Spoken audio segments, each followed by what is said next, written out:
چلا کے آندھیاں کسے گرانا چاہتا تھا تو، چلا کے آندھیاں کسے گرانا چاہتا تھا تو،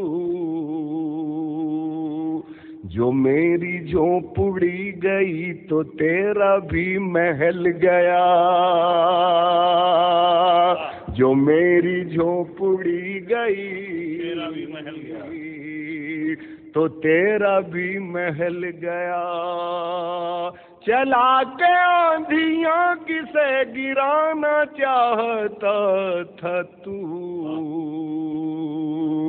جو میری جھونپڑی گئی تو تیرا بھی محل گیا، بنا کے اپنا راستہ جو بھیڑ سے نکل گیا۔ اور حاضرین بطور خاص یہ شعر ملاحظہ فرمائیں، صدر محترم کی توجہ چاہتے ہوئے شعر آپ کی خدمت میں پیش کر رہا ہوں۔ مجھی کو میری شکل آج لگ رہی ہے اجنبی، مجھی کو میری شکل آج لگ رہی ہے اجنبی، مجھی کو میری شکل آج لگ رہی ہے اجنبی، نہ جانے کون میرے گھر کے آئینے بدل گیا، نہ جانے کون میرے گھر کے آئینے بدل گیا، نہ جانے کون میرے گھر کے آئینے بدل گیا، مجھی کو میری شکل آج لگ رہی ہے اجنبی، نہ جانے کون میرے گھر کے آئینے بدل گیا، نئی ہجرتوں کی رت نے زور بھی دیا مگر، نئی ہجرتوں کی رت نے زور بھی دیا مگر، نئی ہجرتوں کی رت نے زور بھی دیا مگر،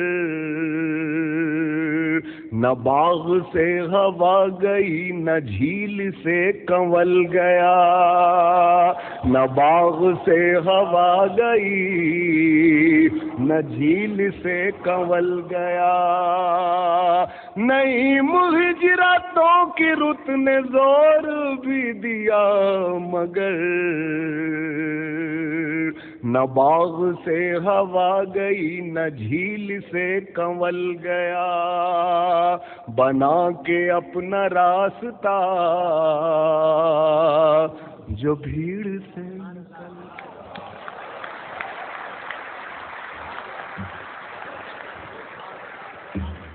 محترم سامعین حضرات، آج کا یہ تاریخی مشاعرہ جو مدتوں تک شاید اپنا تاثر ہمارے ذہنوں سے نہ اتار پائے، جہاں اس میں ہمارے مہمان شعراء کا بہت بڑا عمل دخل ہے، وہیں آج کا اور آج کی اس محفل کا صحرا ایک ایسی شخصیت کے سر ضرور ہے کہ بحیثیت ناظم مشاعرہ جناب منور رانا نے بخوبی اب تک اس ذمہ داری کو سنبھالا۔ منور رانا اردو شاعری کا وہ ایک اہم ستون ہے، اور اگر یہ کہا جائے کہ جب شعراء یا شاعر اپنی شاعری کرتے ہیں تو جہاں شاعروں کی فکر ختم ہوتی ہے، منور رانا کی فکر وہاں سے شروع ہوتی ہے۔ اور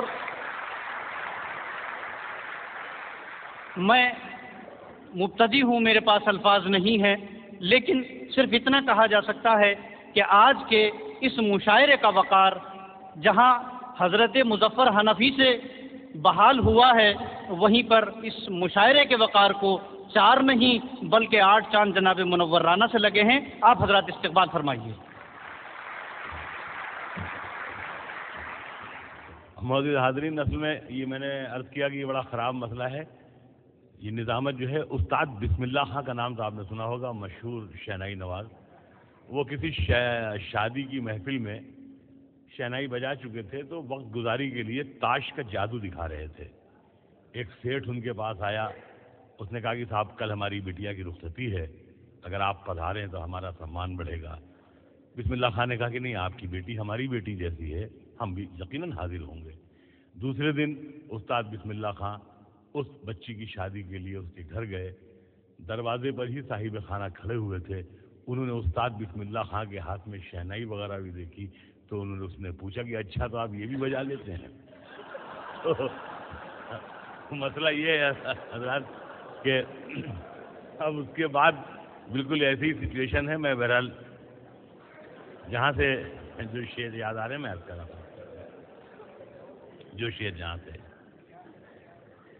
ایک مطلب یہ عرض کیا ہے کہ میں نے ماں پہ بہت شعر کہے. مجھے بڑا شوق تھا جب میں شروع میں اس مشاعرے کی دنیا میں آیا تو ہمارے ڈاکٹر صاحب بیٹھے ہوئے ہیں. ڈاکٹر صاحب ہمارے اس وقت کے پرشنسک ہیں, یعنی اس وقت ڈاکٹر صاحب نے ہمیں محبتوں سے نوازا جب بالکل ہم نومش تھے, نومش اب بھی ہیں. تو میں نے یہ دیکھا کہ ہماری پوری غزل جو تھی وہ کچے گوشت کی دکان تھی. ہوش, نیش, گال, کمر, بازو, آنکھیں سب یہی. تو میں نے اب محبوب بنایا اپنی ماں کو کہ میری محبوب میری ماں ہو سکتی ہے, اس سے زیادہ خوبیاں دنیا کی کسی عورت میں نہیں ہو سکتی. میں نے الگ الگ شعر میں نے کہے ہیں.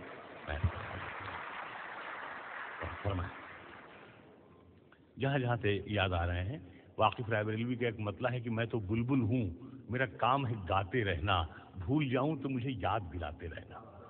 دیکھیے گا ایک مطلب یہ عرض کیا ہے کہ مسلسل گیسوؤں کی برہمی اچھی نہیں ہوتی, مسلسل گیسوؤں کی برہمی اچھی نہیں ہوتی, ہوا سب کے لیے یہ موسمی اچھی نہیں ہوتی, ہوا سب کے لیے یہ موسمی اچھی نہیں ہوتی. منور ماں کے آگے یوں کبھی کھل کر نہیں رونا, جہاں بنیاد ہو اتنی نمی اچھی نہیں ہوتی. منور ماں کے آگے یوں کبھی کھل کر نہیں رونا, منور ماں کے آگے یوں کبھی کھل کر نہیں رونا, جہاں بنیاد ہو اتنی نمی اچھی نہیں ہوتی.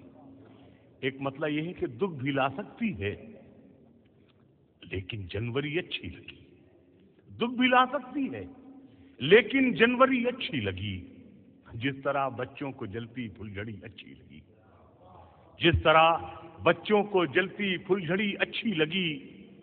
یہ ہماری بہنیں بیٹھی ہوئی ہیں, دیکھیں شعر کی. رو رہے تھے سب تو میں بھی پھوٹ کر رونے لگا, رو رہے تھے سب تو میں بھی پھوٹ کر رونے لگا, ورنہ مجھ کو بیٹیوں کی رخصتی اچھی لگی.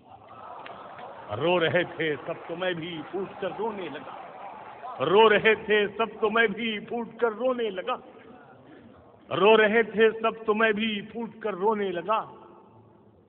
ایسا لگتا ہے, ایک میری بیٹی بہار میں بیاہی ہے, اس نے مجھے ایک رات ایک ایس ایم ایس کیا کہ آپ تو خوش ہوں گے کہ آپ اپنے فرض سے سبکدوش ہو گئے, لیکن ہم تمام بہنوں کو یہ بہت غم ہے کہ ہم بہت دیر تک آپ لوگوں کی خدمت نہیں کر سکے.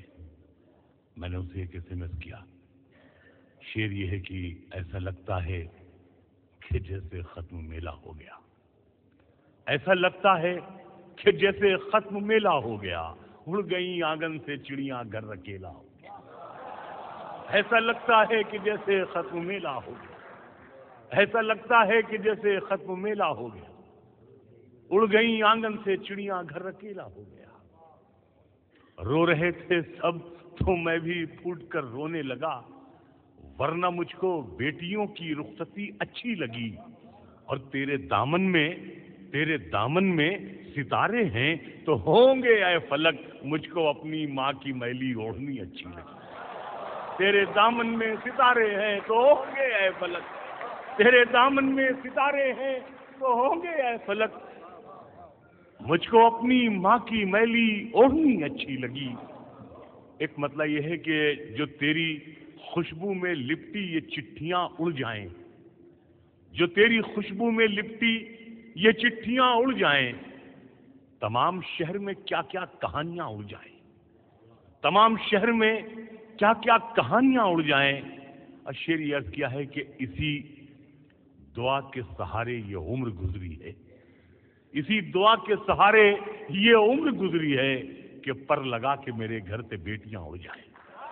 اسی دعا کے سہارے یہ عمر گزری ہے. اسی دعا کے سہارے یہ عمر گزری ہے کہ پر لگا کے میرے گھر سے بیٹیاں اڑ جائیں. اور شعر یہ خاص طور سے حالیان قطر کی نظر ہے کہ پر لگا کے میرے گھر سے بیٹیاں اڑ جائیں. اور قبولیت کی گھڑی ہے اگر میرے مولا